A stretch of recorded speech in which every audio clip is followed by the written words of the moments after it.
Hello everyone. बच्चों, हम chapter 3 देख रहे हैं इकोनॉमिक्स में, दैट इज डिमांड एनालिसिस। और हमने लास्ट लेक्चर में देखा what do you mean by demand and what is individual demand, market demand and why does the demand curve slope downwards. अगर किसी ने अभी तक वो वाला लेक्चर नहीं देखा है, I have given the link in the description as well as in the I button. Do go and check that lecture out. आज के इस लेक्चर में बच्चों हम देखेंगे what are the different types of demand. तो now let us go to your textbook page number 19। हम वहां पे साथ में पढ़ेंगे। देखिए, टाइप्स ऑफ डिमांड। ये याद रखने के लिए बच्चों मैंने यहाँ पे एक सिंपल सा आपके लिए एक्रोनिम बनाया है 3CID। ओके, C जो है वो 3 टाइम्स आएगा, इसलिए यहाँ पे 3CIND।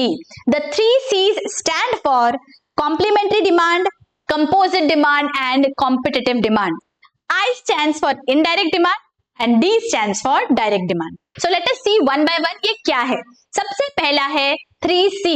The first C is complementary demand. Next page पे देखिए, थर्ड पॉइंट है complementary और joint demand. When two or more products are demanded jointly to satisfy a single want, it is known as joint और complementary demand. Complementary products मतलब वो एक दूसरे को कॉम्प्लीमेंट करते हैं। जब दोनों साथ में रहेंगे तब जाके हमारी एक वांट सेटिस्फाई होगी। अगर मुझे गाड़ी चलानी है तो मेरे पास गाड़ी भी जरूरी है और फ्यूल भी जरूरी है। सिर्फ फ्यूल है, बिना गाड़ी का तो कोई काम का नहीं।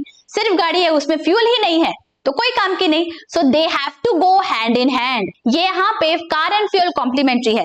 कंप्यूटर अगर मुझे चलाना है तो उस कंप्यूटर में सॉफ्टवेयर होना जरूरी है। सो अगेन ये hardware and software, these are complementary products. Getting it? तो इनकी जो डिमांड है उसे हम बोलेंगे कॉम्प्लीमेंट्री और joint demand.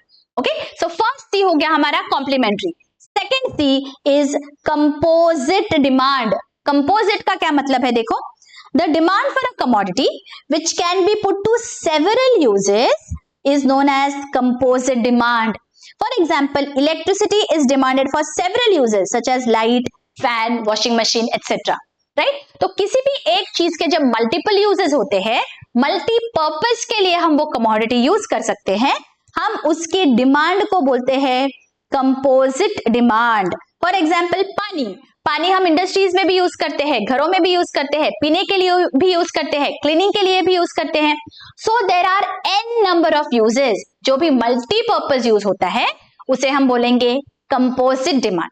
Right? So first हो गया आपका complementary, second is composite and third is competitive demand. Competitive मतलब क्या? Whether you will buy either product A और आइदर प्रोडक्ट बी। आप दोनों नहीं लोगे, एक प्रोडक्ट लोगे या फिर दूसरा लोगे, तो एक दूसरे को ये कंपटीशन देते हैं दोनों products. These are substitutes of each other, तो हम बोलेंगे दे आर कॉम्पिटिटिव डिमांड। देखिए, it is demand for those goods which are substitutes for each other.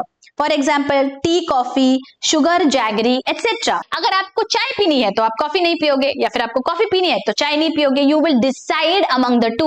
अगर आपको पेप्सी पीनी है तो आप कोक नहीं पियोगे। There is a competition between these two products, तो हम उनके डिमांड को बोलते हैं कॉम्पिटिटिव डिमांड। तो हमने 3 C's देख लिए।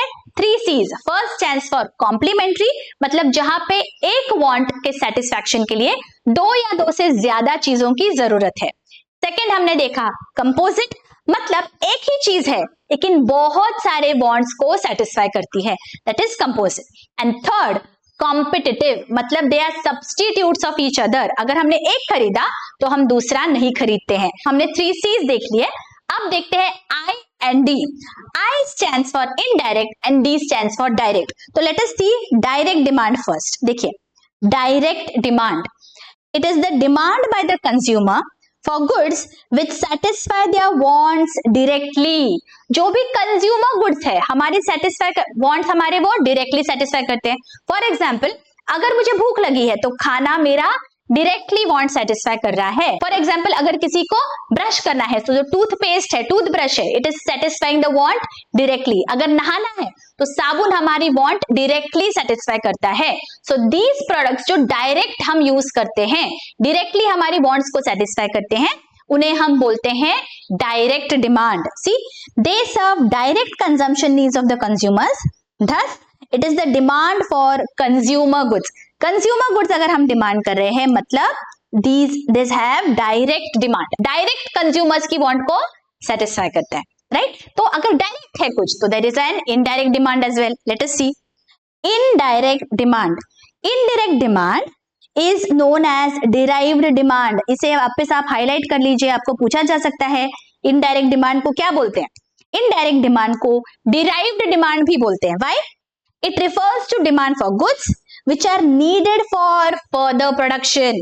It is the demand for producers goods. Direct demand consumer goods, indirect demand producers goods. Hence all factors of production have direct or derived demand. इसे भी आप अंडरलाइन कर लीजिए. फैक्टर्स ऑफ प्रोडक्शन को हम कभी भी डायरेक्टली डिमांड नहीं करते. फॉर एग्जाम्पल कमोडिटी की डिमांड चेंज हो गई तो क्या होगा, उसका जो प्रोडक्शन है वो बढ़ाना पड़ेगा, राइट? सप्लाई भी तो जरूरी है. प्रोडक्शन बढ़ाने के लिए क्या लगेगा? प्रोडक्शन बढ़ाने के लिए हमें सारे फैक्टर्स ऑफ प्रोडक्शन लगेंगे, राइट? चारों फैक्टर्स की डिमांड पे असर होगा. अगेन हमें शायद ज्यादा फैक्ट्री की जरूरत पड़ेगी, हमें लेबर की जरूरत पड़ेगी, कैपिटल की जरूरत पड़ेगी, राइट? तो फैक्टर्स ऑफ प्रोडक्शन चेंज हो गए. व्हाई? बिकॉज किसी कमोडिटी की डिमांड चेंज हो गई, तो यहाँ पे डिराइव्ड डिमांड हो गई. इनडायरेक्टली इनकी डिमांड बढ़ जाती है, तो इसीलिए हम इसे बोलते हैं derived demand. It is not direct. Okay, consumers are not consuming these products directly, लेकिन ये जो फैक्टर्स ऑफ प्रोडक्शन है इनकी डिमांड बढ़ जाती है, तो हम बोलते हैं there is a indirect demand. Okay, see this is a demand for producers goods. वहां पे कंज्यूमर गुड्स देखा था हमने, right? For example demand for workers in a sugar factory is derived और इनडायरेक्ट डिमांड. अगर शुगर की demand बढ़ गई तो ऑब्वियसली हमें ज्यादा शुगर फैक्ट्रीज की जरूरत पड़ेगी, और ज्यादा शुगर फैक्ट्रीज मतलब ज्यादा वर्कर्स. तो अगर शुगर फैक्ट्रीज के वर्कर्स की डिमांड बढ़ गई तो हम बोलेंगे this is a derived demand. Factors of production land, labour, capital, entrepreneur, इसमें जब भी there is a change in the demand हम बोलते हैं there is a derived demand. Getting it? तो यहाँ पे हमने देखा टाइप्स ऑफ डिमांड. बच्चों यहाँ पे हमारा एक्रोनिम है 3CID. 3 C's रिवाइज कर लेते हैं फटाफट. 3 C's stand for complementary demand, composite demand and competitive demand. I stands for indirect demand and D stands for direct demand. I hope यहाँ पे आपको बहुत अच्छी से types of demand समझ गया है बच्चों. अगर अच्छी से समझ गए हैं lectures, don't forget to hit that like button और आपके friends और colleagues में share करिए. Help us reach out to a large number of students and don't forget to comment while you are going. Your comments truly keep us motivated in bringing such lectures for you. मिलती हूँ आपको अगले lecture में. Till then take care, bye bye.